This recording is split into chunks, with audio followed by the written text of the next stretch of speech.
Welcome to Dark Knight Films Reviews and Action Movie Night. And tonight, I will be counting down my picks for the top 10 buddy cop movies. Now on this list, there will be mostly 80s and 90s films. But before I get to that list, let me go through some honorable mentions, in no particular order. Starting with City Heat, 1984. This film had Clint Eastwood and Burt Reynolds. It is like a, dream film, getting those two together in one film. And it's set in a weird time period, and that's what kind of made it kind of weird, and it was kind of more goofy with its premise. That's the only thing that made it not as good to me, to where it brought it down to where I can't put it in my top 10, unfortunately. I really liked the film though, so that's why I had to put it on my honorable mentions. Next on my honorable mentions is Renegades from 1989. This film starred Kiefer Sutherland and Lou Diamond Phillips. And as much as I like both of those guys, and, as good as they were in Young Guns together, this is just a strange pairing of them as these characters that they play. I mean, they do fine in it. It's still a good film. That's why I'm putting it on my honorable mentions. But I don't think it's a good enough film to consider putting into a top 10. Next is Midnight Run from 1988. Yeah, I know. That's Robert De Niro. It's kind of hard not to put him in a top 10. But him and Charles Grodin are really good in this film. And you got John Ashton, from Beverly Hills Cop in there playing Marvin. And he is really good, and everybody's good in this. It's a good film, but I don't think it is good enough to put in my top 10, unfortunately. So, now we move on to the actual ranking. Starting with number 10, Red Heat from 1988. Red Heat stars Arnold Schwarzenegger and James Belushi. And it is a really fun film in which the Russian is, partnered up with the American. The wisecracking James Belushi enjoying just doing these funny bits alongside a stout, serious Russian in Arnold Schwarzenegger's character. It's just a fun buddy cop film. And it's unlike a lot of the others because, it is different because of the whole Russian-American teaming up. So, it's a very good action film with a lot of good action sequences in it. And, Belushi's just hilarious in this film. So, that's why it's in my number 10 spot. Number 9 is Shoot to Kill from 1988. Shoot to Kill stars Tom Berenger and Sidney Poitier. That is good enough right there just to put it on a list, just because, you have the legendary Sidney Poitier working with a very underrated actor, in my opinion, in Tom Berenger. What the hell are these? Battery-powered heated socks. Sarah, Jonathan's coming. That's your boyfriend, Sarah. But you better keep up. Because if you slow me down and Sarah gets killed, I'll kill you. Let her go on This is a really cool action film in which Tom Berenger and Sidney Poitier have really good chemistry together. They work well together in this. And there's not much more I can say about it. If you have not seen it, search it out and watch it. It is a really good buddy. It's a little bit different from other buddy cop films because it's more of a serious, dramatic buddy cop style film. But it's still great nonetheless. Coming in at number 8, Shakedown from 1988. Now, Shakedown stars Peter Weller and Sam Elliott. And these two, this is Wade Garrett from Roadhouse and RoboCop himself, Peter Weller, teaming up in a buddy cop style film. That's hard to top. Plan on taking down an army? I don't know yet.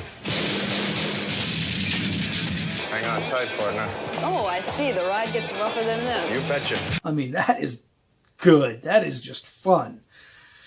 So, yeah, they are, and it's kind of played more serious, but not as serious as Shoot to Kill was. It's got more of the fun elements of a buddy cop style thing that was started with Lethal Weapon. So, yeah, it works really well, and they have great chemistry together. So, yeah, great. And that's what you want in a buddy cop film. Great chemistry with your two leads. And it's got it. Coming in at number 7, we have The Presidio, again from 1988. This one has Mark Harmon and Sean Connery. Mark Harmon was not really a big star, and he never did. He became more popular on television now recently with some of his TV work. But he was great in this film, and he actually holds his own pretty damn good against Sean Connery, which is saying something, as an actor, putting him in there with a great like Sean Connery, and he holds his own next to him. What we've got here is a multi-jurisdictional investigation involving the cooperation of the Army and the San Francisco Police Department. Now, I'm the police part, sir. I was prepared to cut you a little slack because of Patty Jean, so I'll let you do your Dirty Harry imitation. Well, your time's up. So listen real good to what I want to tell you. This is my command here. You watch your mouth when you're here. Do you understand me? Yes, sir. This is a great film because they joined together in investigating this murder that happened, and the murder victim was a friend of Mark Harmon's character, and he's bound and determined to get down to who murdered her. And it is such a cool film, and it was got great performances throughout it. So, not much more I can say about it. If you have not seen it, seek it out. It is good. Coming in at number 6, we have Showdown in Little Tokyo from 1991. This film starred Dolph Lundgren and Brandon Lee. Whew. And you have an awesome villain in this film with Kari Haruki Tagawa. He is just excellent as this villain, as he always was. In Mortal Kombat, he shows later on, in which he plays Shang Tsung, that he's just excellent at playing these awesome villains. And this film was basically the start of that. He is excellent as his villain, and Dolph and Brandon have such good chemistry in here together. Their one-liners back and forth between the two of them are excellent. And then you have a really good co-star in here, which was before she was a big name, and that is Tia Carrere. And she is amazing in this film as well. Why did you do what you did up at the house? Sometimes you do the right thing because you have to do the right thing. Most people do the right thing only when it's the easiest thing for them to do. I could have quit that job at the club, but it was such easy money. It's harder to do the right thing for the right reason than you know. You're a rare man. So, if you have not seen Showdown in Little Tokyo, see it. It is great. Now we are coming into the top 5. Coming in at number 5 on this list is Tango and Cash from 1989. Tango and Cash stars Sylvester Stallone and Kurt Russell.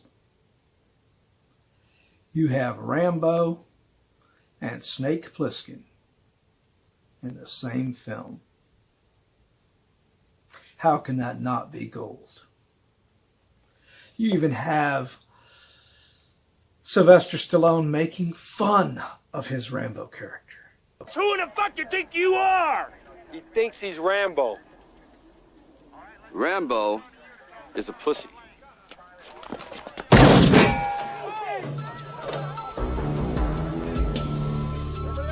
What do you know? It's snowing.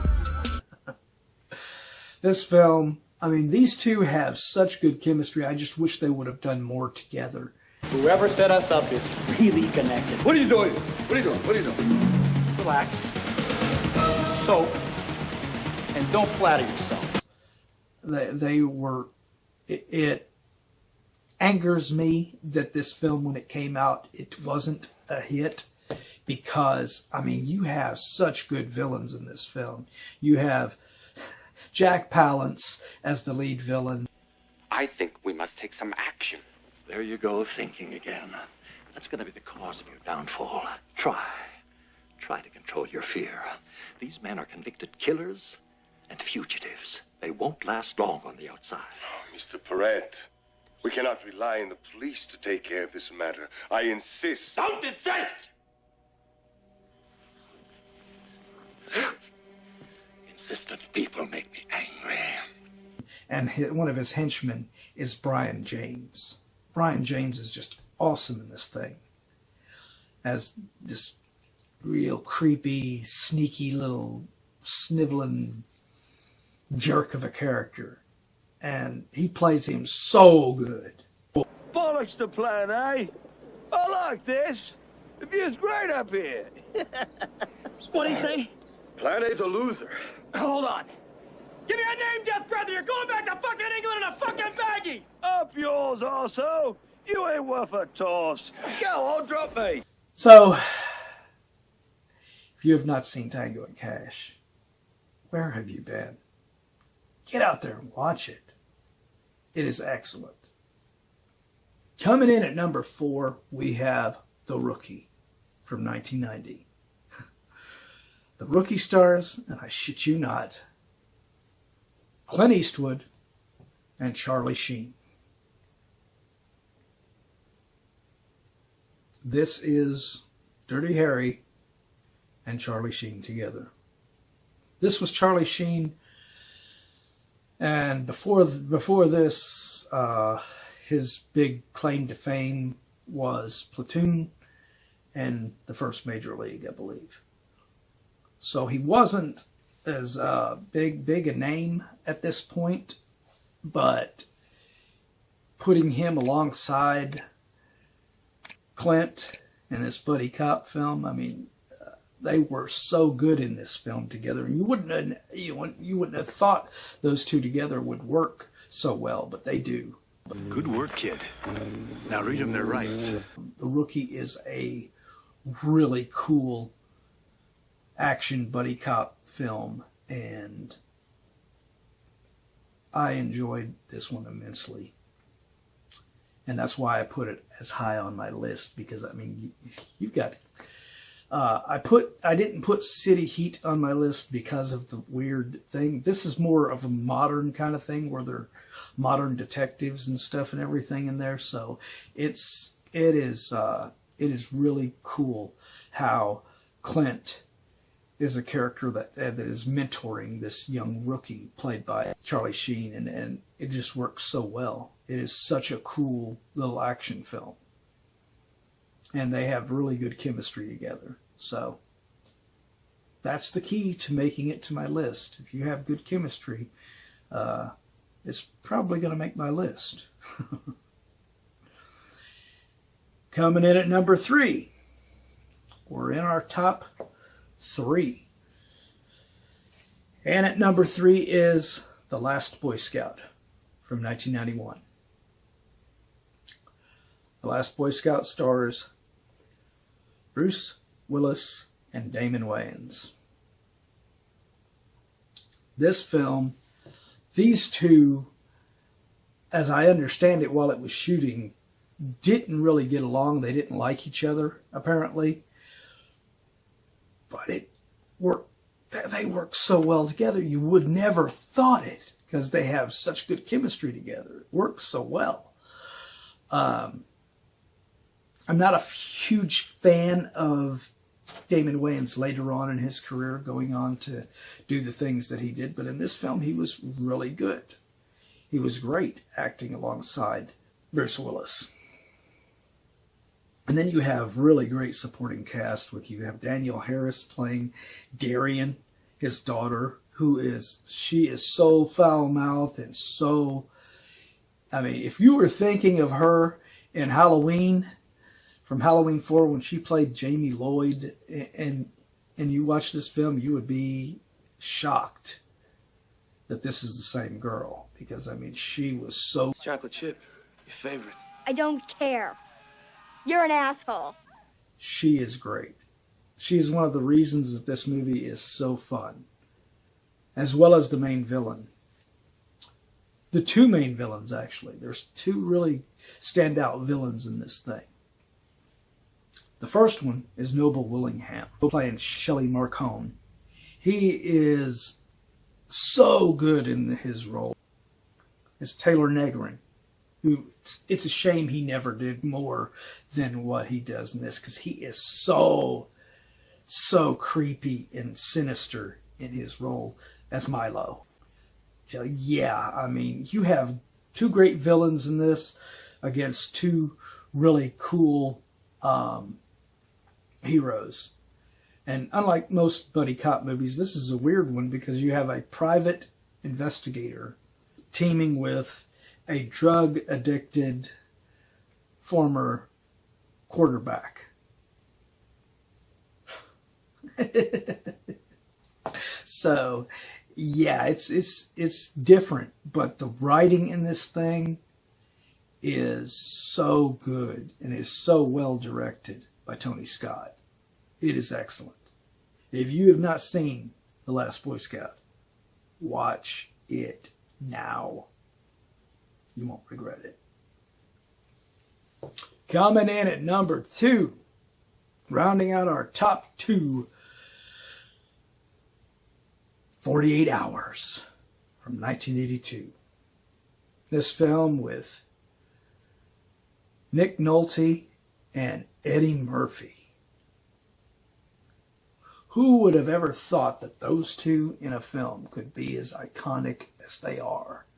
We ain't partners, we ain't brothers, and we ain't friends. I'm putting you down and keeping you down until Gans is locked up or dead. And if Gans gets away, you're gonna be sorry you ever met me. I'm already sorry. And yet they are. 48 Hours is one of the greatest buddy cop films. And again, it's not really even a buddy cop.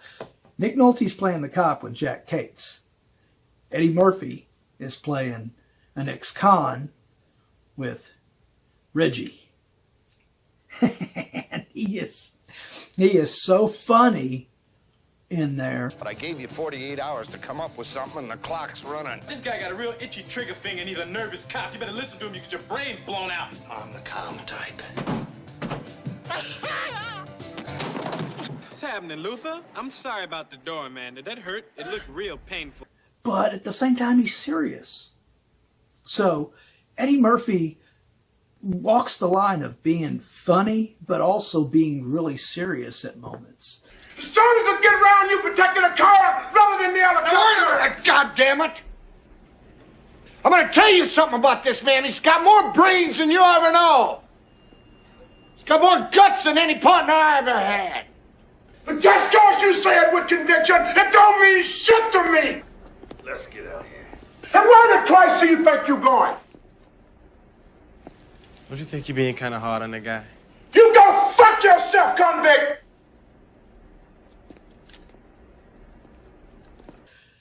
It is such a fun film, but it's serious. Walter Hill directs this film in such a cool way that it is a standout in this genre of films, and it solely deserves this second slot on my list. If you have not seen it, as I said with the other films, see it. You will not regret it. And coming in at number 1, Lethal Weapon 2 from 1989. I know, you might be wondering, why Lethal Weapon 2 instead of Lethal Weapon? Well, you can only list one from a series on these lists. I've made this rule. So, I think Lethal Weapon 2 just has the better story and better acting in it. Lethal Weapon was great, and it had a really cool villain in Gary Busey. But this one, I think, upped it, because these are the sleaziest villains you could ever get. You have Joss Ackland playing this South African asshole. And we do have a serious diplomatic situation here, which I will be taking up with your State Department first thing in the morning. Well, you got me quaking in my boots, but I'm still going to bring you down. My dear officer, you could not even give me a parking ticket. Who is the dickhead now, hey? What are you doing? Oh, just checking to see if I was standing on plastic. And then you have Patsy Kensit, who was so cute and adorable in this thing, that you just immediately fall in love with her. And it keeps me here in Los Angeles. You like this town? That's a new one. Her cute little accent that when she talks, I mean, she is just so great in this. Oh, there's no point shopping for the entire week. No? Why not? I never know what I'll be hungry for from one day to the next. And of course, you have Mel Gibson and Danny Glover. And you cannot top those two. Unless you add in Joe Pesci. And that's what this film did. You get Leo Getz. How do you top having Mel Gibson, Danny Glover, and Joe Pesci all together in one film with all this action, all this good stuff going on? You got sleazy South African villains. This house is owned by the South African government. This is South African soil. Now get out of here. All of you. Okay. Joss Ackland was great. He made you hate him. He did his job, and he did it well. And that's why Lethal Weapon 2 is my number 1 buddy cop film. So, do you agree with my list? Do you disagree with my list? Please leave comments down below. Let me know what your list is. Let me know if you liked my list, you hated my list, whatever. That's what these are for. Leave the comments. I'll respond. If you liked this video, please like, share, and subscribe, because it really does help the channel out. Hope you've enjoyed this video, and hope you will join me tomorrow for video game night. Anyway, thanks for watching.